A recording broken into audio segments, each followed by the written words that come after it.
They caught us off guard. We didn't stand a chance. We just weren't expecting it.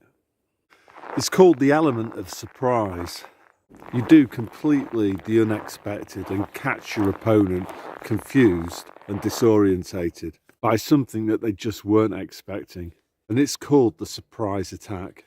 And you don't throw away the elements of surprise. History is littered of examples of surprise attacks that have been highly successful. You can think about the 1940s and the tiny German moustache man, and the invasion of France, the Blitzkrieg, later on Barbarossa. Why did it work so well?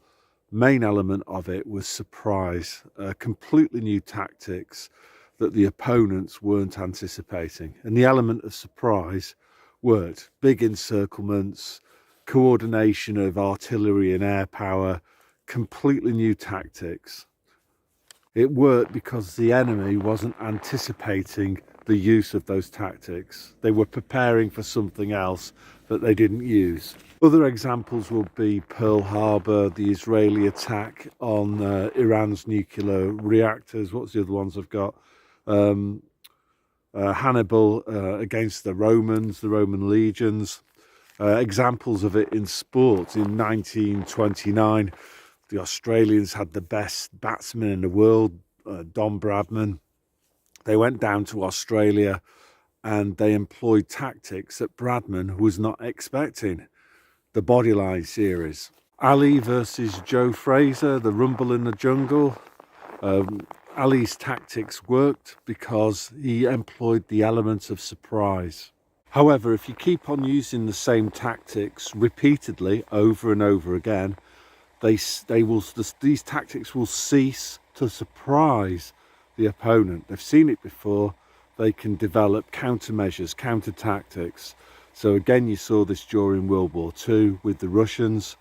So in 1943, the Germans try another kind of big encirclement maneuver, same blitzkrieg type tactics at the Battle of Kursk.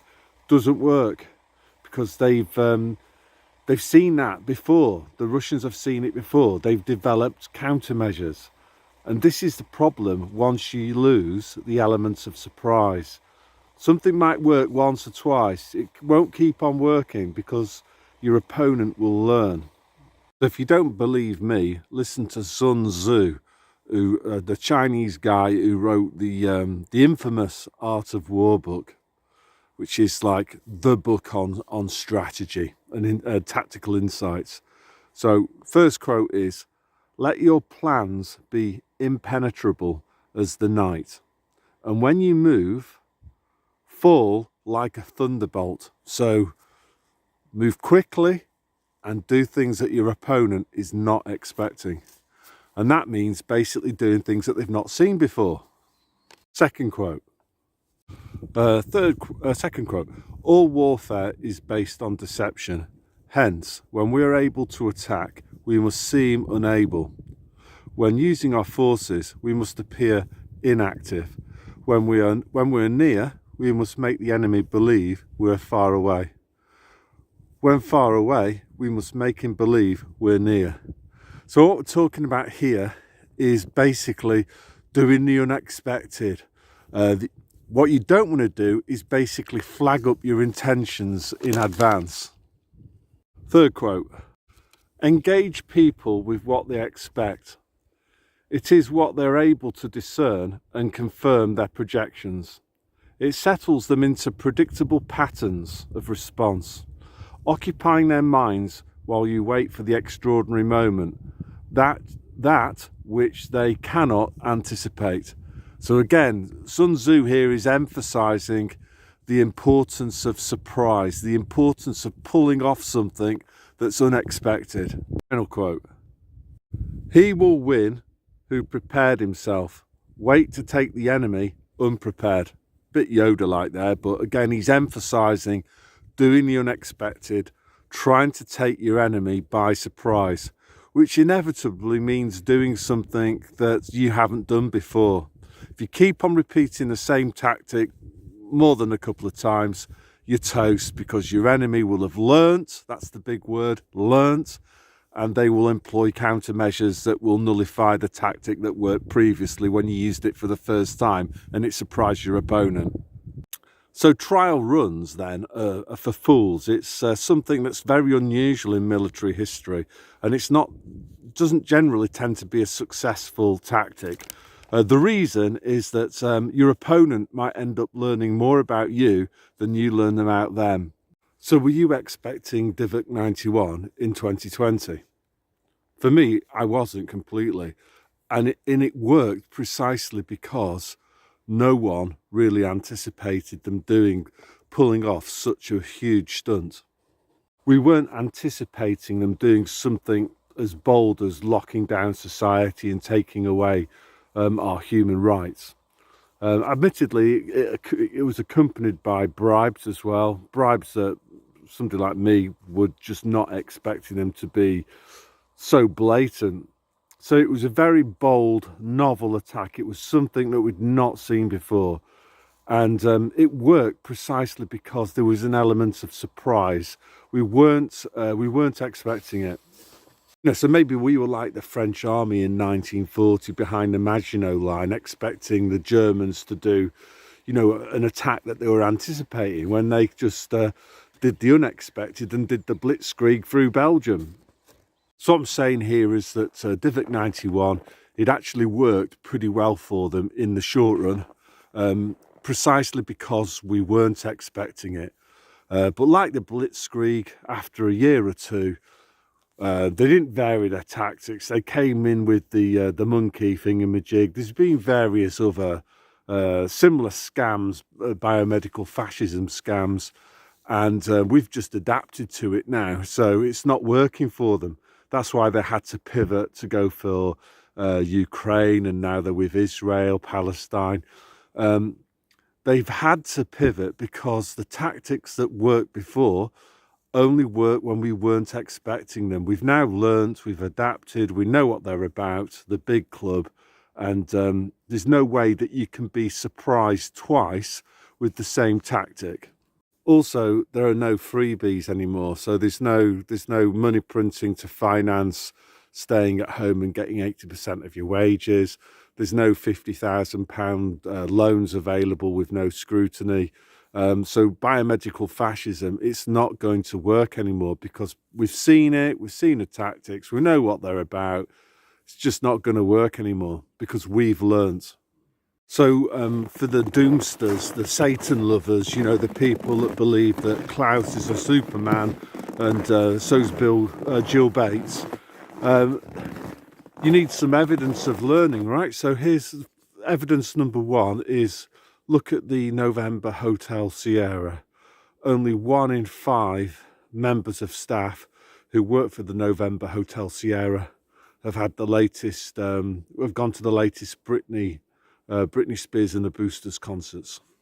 That's evidence number one. Evidence number two, you look at the scams that they've tried to play in recent times, like, might be remixes of DIVC 91 or new ones like the monkey one. There's been at least 10 of them since the main D91. Then look at the comments under the Daily Mail, and they're just scathing. People are just calling them out, and this is in newspapers like the Daily Mail, right? So the comments are about 95% just like, we've rumbled you, we're not going to go along with this, dream on. Same is also true in Finnish newspapers as well. Finns are also calling it out in the comments. So this shows that you only have the elements of surprise once, right? After that, you've lost it. People are waiting for you. They're waiting for you. If you play the same tactics again, you're going to get laughed at. You're going to get absolutely smashed. And this is what's happening now to the globalists. It's like, you're not going to try that again, are you? Come on. This is like open mocking laughter. So as you might have gathered, I don't believe that D91 was an example of a Dieppe-style trial run.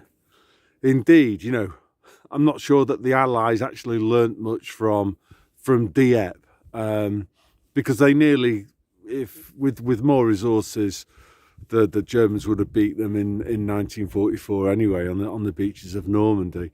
That when you engage in a trial run, it's extremely dangerous because your opponent can end up learning more about you than you do about your opponent. So let's sort of talk, so let's speculate about what the big club might have learnt about us as a result of their trial run. Indeed, actually, the words of Klaus Schwab himself indicate that it wasn't a trial run. It was more of a, forgive my French here, a shit or bust attempt at resetting the world. And if you remember, he actually referred to this crisis as a brief possibility, a brief opportunity whereby they could achieve their objectives, which for me doesn't indicate a trial run at all. Anyway, if we just stay with this for a moment, and we do assume, to take the other side of the argument, that it was a trial run, what sort of things might they have learnt about human beings, about us, the people, the useless eaters?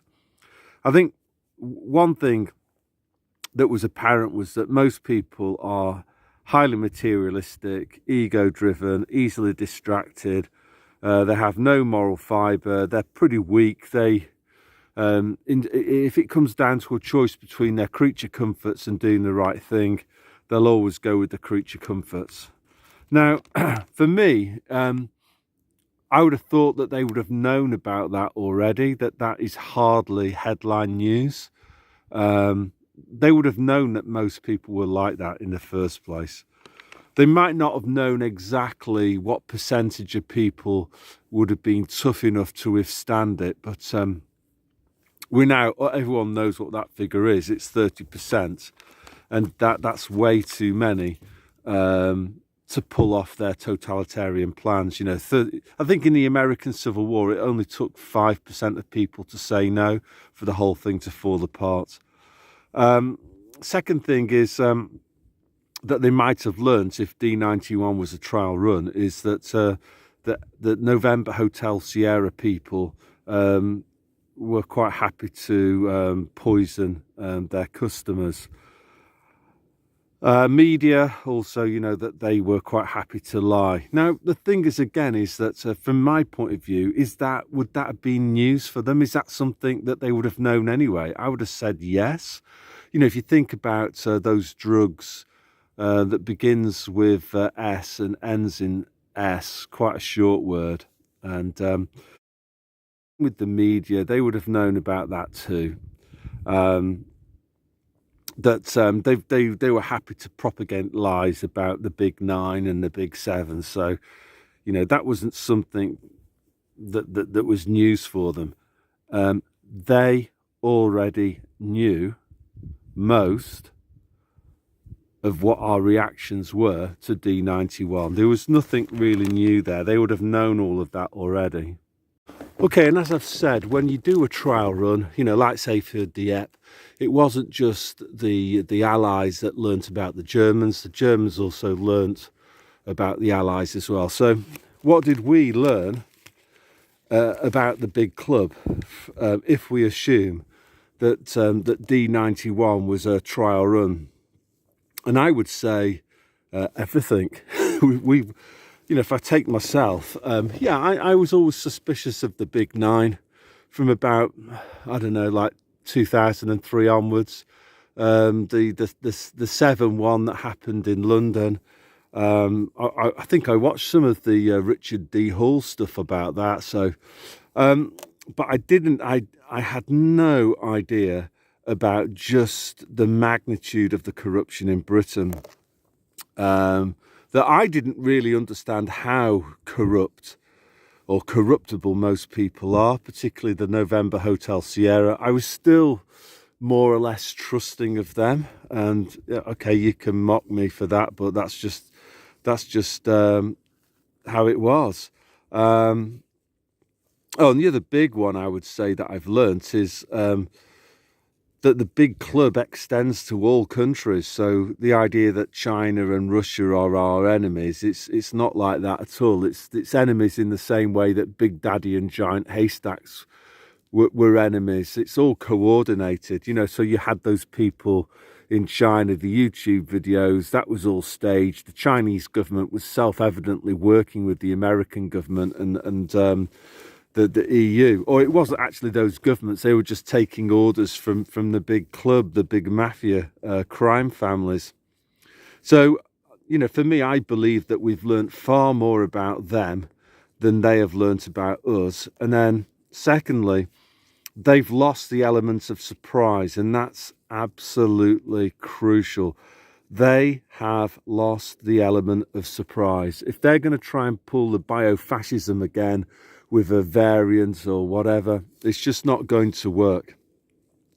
Yeah, and that's all that I would say. And the other thing is, I just find it sort of a bit tiresome, really, of people who hold up the likes of Klaus and Jill Bates as being superhuman, when they're not. You know, it's almost like there are people in the kind of so-called truther movement that are suffering from Stockholm syndrome, and these people are most definitely not supermen. You know, they used the element of surprise. They engaged a novel and extremely bold strategy.